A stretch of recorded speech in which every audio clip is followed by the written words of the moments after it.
शहरयार, बात हुई बेटा बाबा से तुम्हारी? क्या डिसाइड हुआ फिर? जी मेरी बाबा से बात हुई है। वो मुझे इंसिस्ट कर रहे थे कि दुबई में उनके साथ मैं बिजनेस ज्वाइन करूं, लेकिन मैं यहीं रहना चाहता हूं पाकिस्तान में और अपने बिजनेस को एक्सपेंड करना चाहता हूं। जैसे कि आप जानती हैं कि अमल ने पॉलिटिक्स ज्वाइन कर ली है, तो मुझे यहीं रह के इसे सपोर्ट भी करना है। और बाबा को मैंने बता दिया कि मैं पाकिस्तान में ही कुछ अरसा हूँ। मुझे लगता है कि तुम्हारे बाबा का ना दिल भर गया है पॉलिटिक्स, इसीलिए अपने प्रॉपर्टी वाले बिजनेस में तुम्हें शामिल करना चाह रहे हैं। अमल, आई एम सो सॉरी, मैं तो भूल ही गई तुम्हें मुबारक देना। माशाल्लाह तुमने पॉलिटिक्स में कदम रखा है, बहुत बहुत मुबारक हो बेटा। Thank you so much aunty. और एक और बात, ये आंटी मत कहा करो।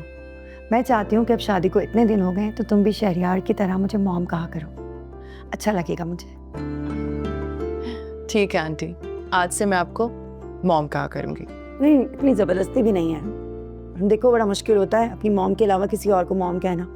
तुम्हें पता है जब मैं शादी होकर यहाँ आई थी ना, तो मेरे लिए भी कितना डिफिकल्ट था इनकी दादी को अपनी अम्मी कहना, लेकिन मैंने कोशिश की और फिर आहिस्ता आहिस्ता मुझे आदत हो गई। तो तुम भी कोशिश कर सकती हो, ज़बरदस्ती नहीं है।